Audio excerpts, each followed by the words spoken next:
Olá, crianças! Tudo bem com vocês? Vamos hoje para a nossa sexta aula de língua portuguesa com a turma do 5º ano.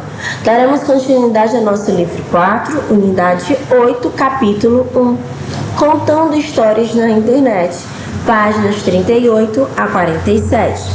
Os itens abordados serão regência verbal e o gênero crônica. As atividades referentes a essa aula serão mão na massa, páginas 41 a 43, para entender o texto, páginas 45 e 46, vamos produzir, página 47, e a nossa ficha de atividades, páginas 25 e 26. Vamos começar na página 38, falando sobre regência verbal. Alguns ambientes da internet, como o Twitter, limitam o tamanho dos textos que podem ser publicados. O mini-conto encaixa-se perfeitamente nesses ambientes. Leia a seguir mais um desses textos. Foi a Paris e subiu na Torre Eiffel para realizar uma velha fantasia. Jogar dali um aviãozinho de papel. A gente tem aqui, gente, um mini-conto, um microconto, na verdade, que fala sobre a questão de ir a Paris, subir na Torre Eiffel e jogar um aviãozinho de papel. Releia os seguintes trechos do microconto e observe as palavras em destaque. Foi a Paris, aqui destacado a, subiu na Torre Eiffel para realizar uma velha fantasia. Nós temos aqui destacados o na e para. Se essas palavras fossem trocadas, as frases manteriam o mesmo sentido? Vamos analisar. De foi a Paris, foi na Paris. Subiu na Torre Eiffel, de subiu para a Torre Eiffel com realizar uma velha fantasia. Então a gente percebe aqui, se nós trocarmos as palavras em destaque, elas perderão o sentido, elas ficarão completamente sem sentido. Quando nós trocamos preposições, os sentidos podem ser alterados ou até mesmo deixar de existir. Isso acontece porque cada verbo ele tem uma regência específica, isto é, para produzir os seus significados, precisa vir acompanhado do complemento adequado. Existem 3 principais formas de regência. Então, olha só, o que é a regência, gente? A regência é você fazer o quê? Observar o que aquele verbo ele exige. Certo? Se ele exige um complemento, se ele exige um complemento com preposição, complemento sem preposição, ou se ele não exige complemento. É você analisar o que aquele verbo ele precisa para ter o sentido dele respeitado. Cada verbo ele tem a sua própria regência e essa regência ela é específica, certo? Aqui nas nossas frases anteriores nós vimos as preposições destacadas. E cada um, se eu troco a preposição destacada, ele perde sentido. Por quê? Porque ele tem uma regência específica, ele precisa de uma preposição específica para manter o sentido dele. E aqui nós vamos ver a seguir que existem 3 principais formas de regência, de acordo com o complemento que esse verbo precisa ou não. Então vamos lá, nós temos os verbos que não precisam de complemento, nós temos os verbos que precisam de complemento sem preposição e os verbos que precisam de complemento com preposição. Para quem não lembra, as preposições são aquelas palavrinhas que nós usamos para ligar termos dentro de uma frase e manter uma relação de sentido entre eles, como a, ante, até, após, com, contra, de, desde, para, por, perante, o per também, né, que em algumas gramáticas ele foi extinto e outras permanece, sem, sobre, traz. Então vamos lá. Nossa primeira situação. Um verbo que ele não precisa de complemento. Por que esse verbo ele não precisa de complemento? Porque ele apresenta o sentido completo sozinho. Exemplo, o cachorro fugiu. Quando eu falo fugiu, ok, sentido completo, fugiu o cachorro. Então não precisa de um complemento, certo? As crianças correram, a planta morreu. Pronto, aqui eu tenho o meu sentido completo. Eu não preciso adicionar mais nada para que você entenda o que está expresso na minha frase. Então, esses verbos que não precisam de um complemento, possuem sentido completo sozinho, eles são chamados de verbos que não precisam de complemento. Essa é a regência dele. próximo caso, nós temos os verbos que precisam de complemento, mas que precisam de um complemento com uma preposição. Aqui nós temos 2 exemplos. Primeiro, viajar. Quem viaja, viaja para algum lugar, não é isso? Então, se eu falo só viajei, a pessoa vai perguntar: nossa, Tiane, viajou para onde? Olha que até quando pergunta, ela já vem com a preposição que exige. Se eu chego e falo viajei, você não vai conseguir entender. Você vai perguntar: viajou para onde? Porque quem viaja, viaja para algum lugar. Então a gente percebe que o verbo viajar, ele precisa de um complemento para ter sentido e ele exige uma preposição antes dele. Próximo exemplo. Você brigou com sua irmã. Se eu chego aqui e falo: você brigou. Aí a pessoa pergunta: brigou com quem? Porque quem briga, briga com alguém. Então, você brigou com sua irmã. Sua irmã é o complemento e o com é a preposição que é exigida conforme a regência do verbo brigar. Outro exemplo disso, gente, é o gosto, né? Quem gosta, gosta de algo ou de alguém. Gosto de suco de laranja. Complemento seria suco de laranja, né? E o de seria a preposição. O nosso próximo exemplo são verbos que precisam de complemento, mas é um complemento que não exige a presença de uma preposição. Vamos para o próximo. Compramos. Se eu chego e falo compramos, você vai perguntar: compraram o quê? Porque quem compra, compra alguma coisa. Olha só, eu não falei aqui em nenhum momento que tem o de, que tem o com, que tem o para. Compra alguma coisa. Então, o verbo comprar, ele precisa de um complemento, mas ele não exige a presença de uma preposição. Compramos frutas. O complemento é frutas e não há necessidade de uma preposição. Próximo exemplo. Bebi água. Quem bebe, bebe alguma coisa. Bebi água. Água é o meu complemento e não há necessidade aqui de uma preposição. Então, só revisando, existem 3 tipos de verbo conforme a regência. O verbo que não precisa de complemento, o verbo que precisa de complemento com preposição e o verbo que precisa de complemento sem preposição. Mas existem alguns verbos que têm uma regência diferenciada, certo? Ele tem uma regência especial. A gente tem que ter muita atenção com esse tipo de verbo e com o contexto em que ele está inserido. Vamos lá para o nosso primeiro verbo, é o verbo namorar. Olha só, o verbo namorar, ele pode ser usado de 2 maneiras: sem preposição e com preposição. Olha o exemplo. Meu irmão está namorando sua colega de trabalho. Nesse caso, eu não coloquei preposição e mantive o sentido completo. Meu irmão está namorando sua colega de trabalho. Você também pode adicionar a preposição. Minha tia está namorando com o vizinho há 5 meses. As 2 situações estão corretas. Outro exemplo é o verbo assistir. O verbo assistir, ele pode apresentar 2 significados. E aí, conforme o contexto que ele está inserido, você vai analisar se ele precisa ou não de preposição. Vamos para o primeiro exemplo. Quando o verbo assistir, ele é usado no sentido de ver alguma coisa, apreciar um filme. Aí a gente usa a preposição a. Porque quem assiste, assiste a algo, certo? Então vamos lá. Vamos assistir ao filme. Por que ao filme no cinema? Porque quem assiste, assiste a algo. Então você precisa assistir a, e o filme é masculino. A mais o, ao. Você tem aí a contração da preposição a com o artigo o. Então vamos assistir ao filme e não vamos assistir o filme, como muitas pessoas falam. E no próximo sentido é quando ele vem no sentido de ajudar, dar assistência, ser assistente de alguém. Nesse caso, ele não precisa de preposição. Por exemplo, vou assistir meu pai no conserto de nosso carro. Nesse caso, eu vou dar assistência para o meu pai. Eu vou ajudar o meu pai.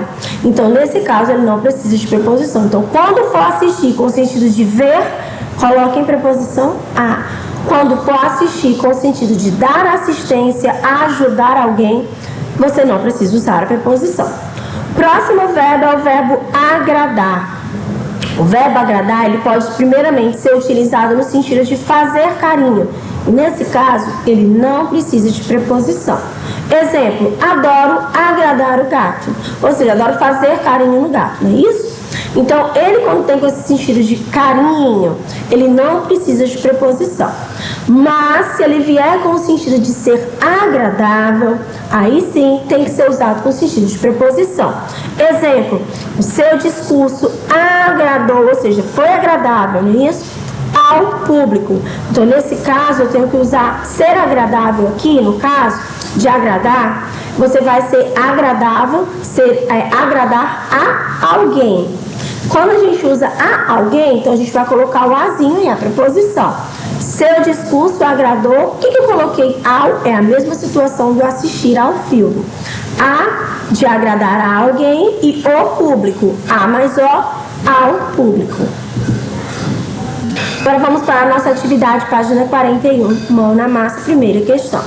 Leia os microcontos a seguir e complete-os com preposições adequadas. Vamos para o primeiro.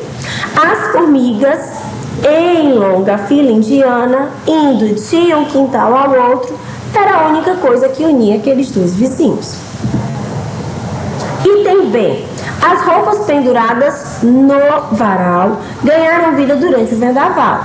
Pularam para o vizinho, depois, extenuadas da aventura, descansaram caídas no quintal.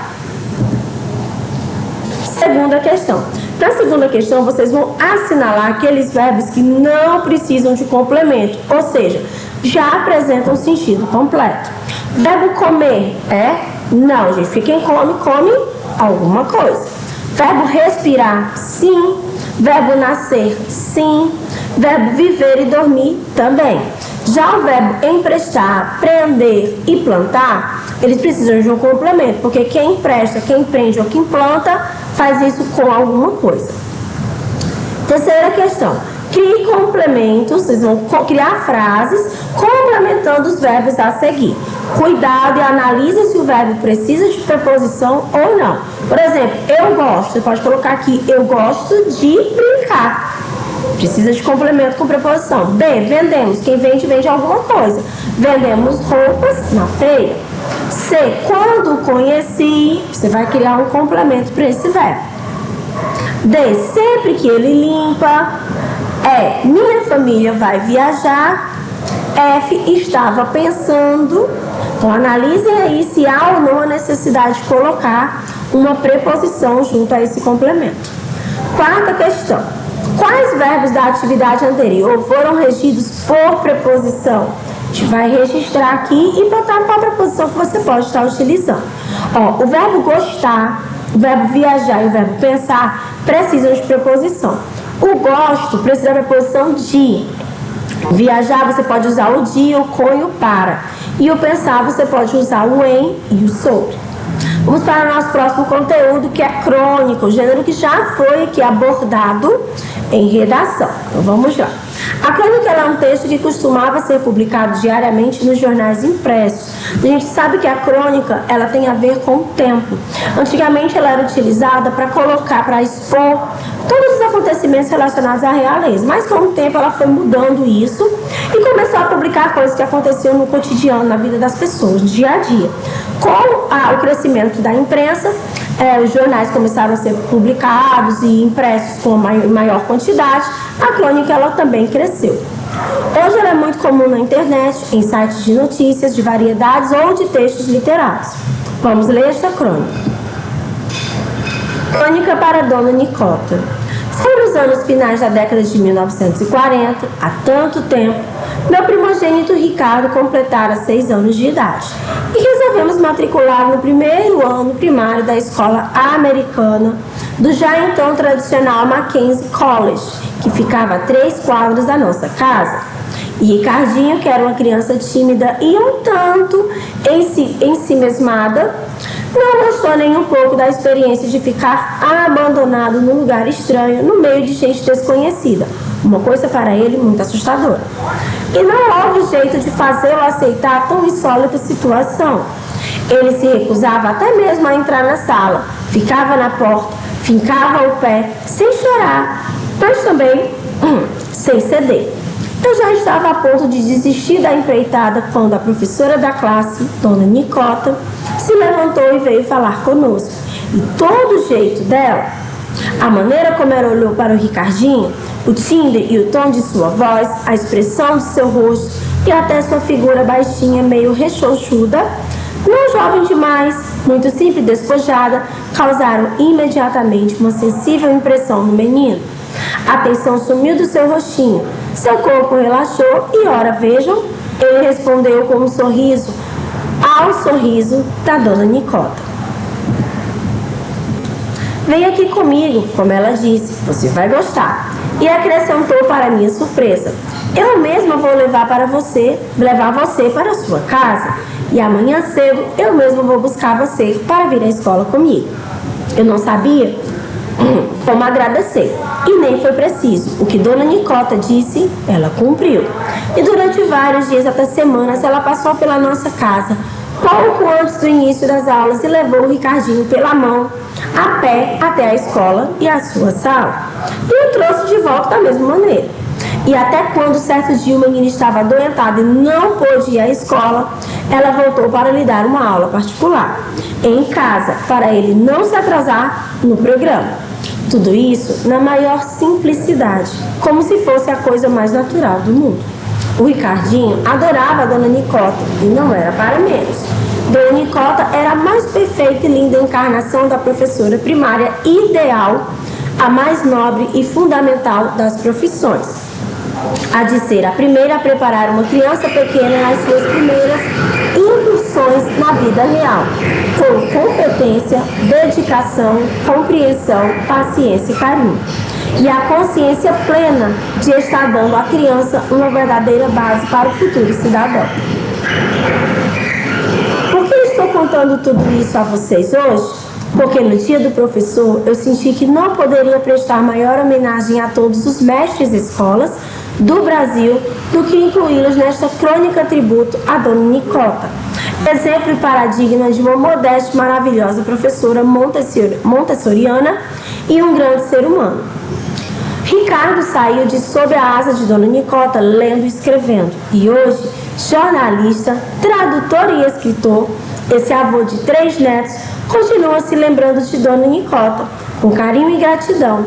E essa Dona Nicota que a estas horas deve estar dando aulas montessorianas aos anjinhos do céu.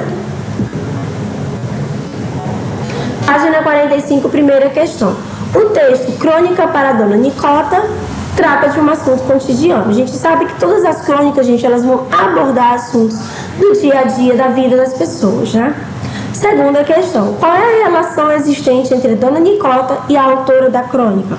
Bom, gente, a Dona Nicota, ela foi professora do filho da autora, o Ricardinho.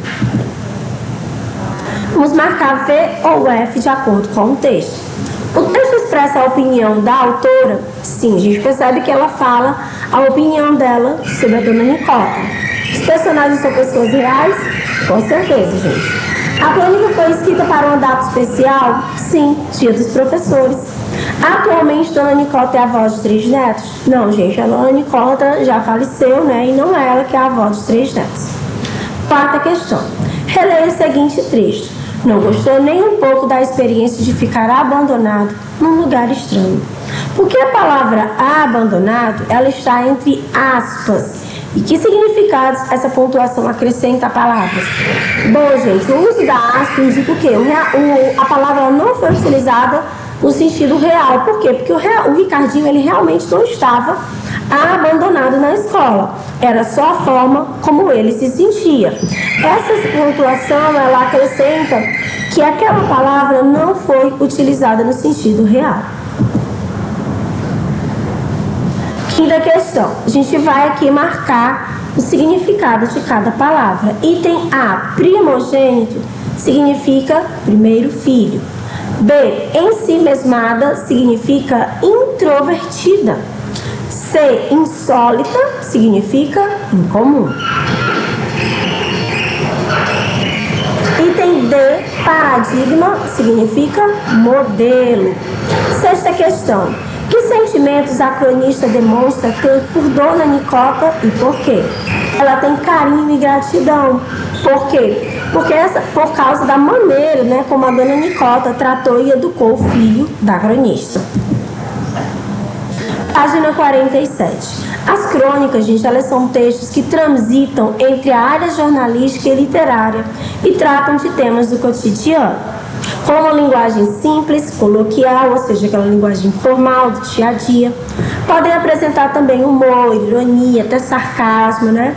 E outras características que as aproximem do texto literário. Para saber mais, as expressões professora montessoriana e aulas montessorianas foram usadas no texto e referem-se às teorias de Maria Montessori, uma educadora italiana. Ela desenvolveu um método educativo posteriormente utilizado em escolas públicas e privadas de todo o mundo. Gente, são utilizados até hoje esses métodos, tá? Para Montessori, a educação é uma conquista da criança, pois todos temos a capacidade de ensinar a nós mesmos, desde que nos forneçam condições para isso. Agora nós vamos para a nossa página 47 e vamos produzir. Agora vocês serão cronistas. Vocês vão escolher um acontecimento recente ou uma atividade comum do dia a dia de vocês e escreverão um texto aí curtinho e bem interessante sobre ele. Procure usar uma linguagem simples, um tom mais coloquial, mais informal, conversando com o leitor. Agora nós iremos para a nossa ficha de atividades, página 21. Leia o mini conto a seguir. Neném.